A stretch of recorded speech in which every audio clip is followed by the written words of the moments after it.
अमर astrology में आपका स्वागत है दोस्तों। मैं हूं अमर सिंह चौहान। आज हम एक नए विषय पे बात कर रहे हैं, बहुत ही महत्वपूर्ण विषय पे बात कर रहे हैं। विषय का शीर्षक है दोस्तों, कुंडली के 4 स्तंभ। जैसे खंबे होते हैं, 4 स्ट्रक्चर होते हैं तो उसके ऊपर बिल्डिंग बनती है, और अगर मजबूत स्तंभ हो तो कई मंजिल ऊपर बन सकती है। तो कुंडली में ऐसे कौन से 4 स्तंभ है जिनकी मजबूती अगर हम देख लें तो हमें मालूम पड़ जाता है कि ये व्यक्ति जो है बहुत ही अच्छी स्थिति में स्थापित होगा, और किसी वजह से मान लो वो थोड़ा जीवन में डाउनफॉल आ गया हो या नीचे गिर गया हो तो 100% वो वापस शिखर पे पहुंचेगा, ये भी इस वादा है।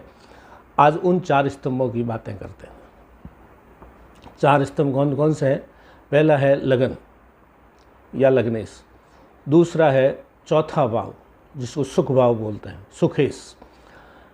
तीसरा है दोस्तों नवम भाव जिसको भाग्य भाव बोलते हैं, नवमेश।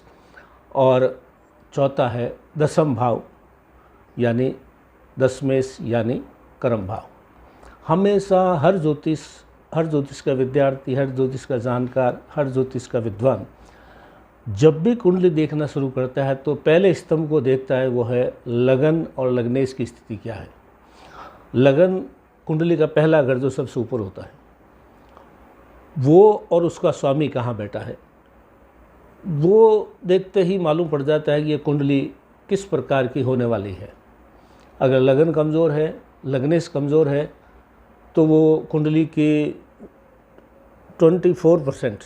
25% यानी चौथाई कुंडली को आप सीधा ही खराब मान लीजिए, क्योंकि लग्नेश जो है आप है, आपका अपीयरेंस है, आपकी फिजिक है, आप दिखते हैं, समाज में आपका क्या व्यक्तित्व है, वो लग्नेश से मालूम पड़ता है। अगर वो ही कमज़ोर है तो आप मान के चलिए कि ये पहला स्तंभ अच्छा नहीं है। वो अगर मजबूत है तो ये मान के चलिए कि आपका 25% काम बन गया।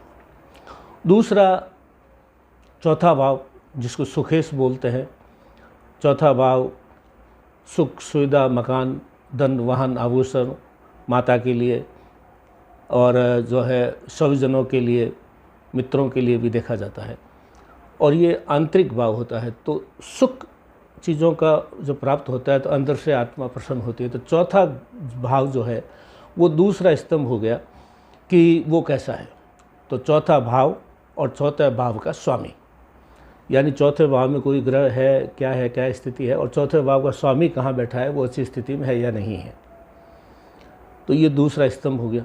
तीसरा स्तंभ है नवम भाव। नवम भाव यानी भाग्य भाव।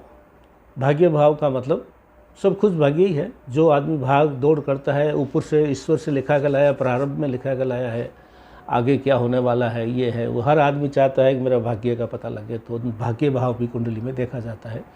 तो भाग्य भाव अंदर क्या ग्रह है उसकी स्थिति, और भाग्येश यानी भाग्य भाव का स्वामी कहाँ बैठा है वो स्थिति। तो लगन से 25% हो गया, सुख भाव से 25% हो गया, भाग्य भाव से 25% हो गया। चौथा स्तंभ है दोस्तों 10वां घर और 10वें घर का स्वामी। 10वां घर क्या है? रोजगार का, काम का, कमाने का, कुछ क्या करेगा आदमी ज़िंदगी में उसके लिए है। ये अगर 10वां भाव शुद्ध है, अच्छा है, और 10वां भाव का स्वामी भी अच्छी स्थिति में है तो आपका 100% काम बन गया। अब हर एक का चारों स्तंभ मजबूत नहीं होते हैं, लेकिन जितने 1, 2, 3, 4 जितने चारों मजबूत है तो वाहवाही है, कोई दिक्कत ही नहीं है। लेकिन उससे कुछ कम ज़्यादा है तो उसी अनुसार अपना भविष्य को मान के चलिए। और ये चारों अगर मजबूत है तो आप चाहे किसी खड्डे में गिर जाए, आपकी ज़िंदगी, आप समझो मेरी पूरी ज़िंदगी बर्बाद हो गई है, मेरा कुछ भी नहीं बचा है, लेकिन अगर ये चारों स्तंभ आपके कुंडली के मजबूत हैं तो आप पुनः वापस सर्वोच्च शिखर को प्राप्त करेंगे, ऐसा माना जाता है। और कुंडली देखने के लिए हम लोग जब कुंडली देखते हैं तो इसी सीक्वेंस में कुंडली देखते हैं। लगन देखते हैं, लगन के अंदर कोई खराब ग्रह है या नहीं है, और लग्नेश 6, 8, 12 में नहीं है, कुछ ही खराब अशुभ ग्रह से प्रभावित नहीं है, ये तो ठीक हो गया। फिर सुख भाव देखते हैं, चौथा घर। चौथे घर में अशुभ ग्रह नहीं होने चाहिए, और चौथे भाव का स्वामी यानी सुखेश जो है 6, 8, 12 में नहीं हो, अशुभ ग्रहों से ग्रसित न हो। इसी तरीके से नवम भाव देखते हैं, नवम भाव में कोई खराब ग्रह नहीं बैठे हों, नवम भाव का स्वामी जो नवमेश है वो 6, 8, 12 में ना हो और अशुभ ग्रहों से पीड़ित ना हो, और 10वें घर में कोई खराब ग्रह ना हो, चौथा स्तंभ, और 10वें घर का स्वामी दशमेश जो है 6, 8, 12 में ना हो और अशुभ ग्रहों से पीड़ित ना हो। तो इन चारों भावों में अशुभ ग्रहों का कोई प्रभाव नहीं होना चाहिए। कोई भी भाव 1, 4, 9 और 10, ये 4 भाव की बात की, चारों भाव अशुभ ग्रहों से पीड़ित नहीं होने चाहिए।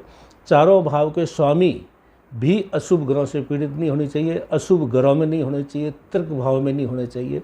सिंपल सा ये सूत्र है। उसके बाद हम कई चीज़ें देखते हैं, सूर्य की मजबूती, गुरु की मजबूती, शुक्र की मजबूती, मंगल की मजबूती, शनि की मजबूती, ये देखते हैं। लेकिन ये सेकंड स्टेप में आता है। अगर आप कुंडली देखना किसी की शुरू कर रहे हैं तो चारों स्तंभ देख लीजिए कि ये जो मकान 4 स्तंभ पर खड़ा है, तो आपकी कुंडली के 4 स्तंभ कौन से हैं।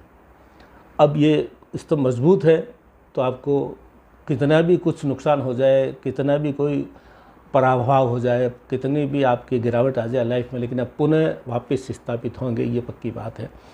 तो ये एक सरल सा नियम है और हर ज्योतिष इसी क्रम में चीज़ों को देखना शुरू करता है। जब भी किसी की कुंडली देखता है तो ये 4 स्तंभ है कुंडली के, इनको आप देखिए, अपनी कुंडली में देखिए। अगर आप नहीं समझ सकते हैं तो किसी विद्वान ज्योतिष से हमारे से दिखवाइए, तो हम बताते हैं कि आपकी कुंडली के चारों स्तंभ किस प्रकार से मजबूत है या नहीं है, और नहीं है तो उपाय क्या है, ये भी हम आपको बताएंगे। अमर एस्ट्रोलॉजी में आज इतना ही दोस्तों, धन्यवाद।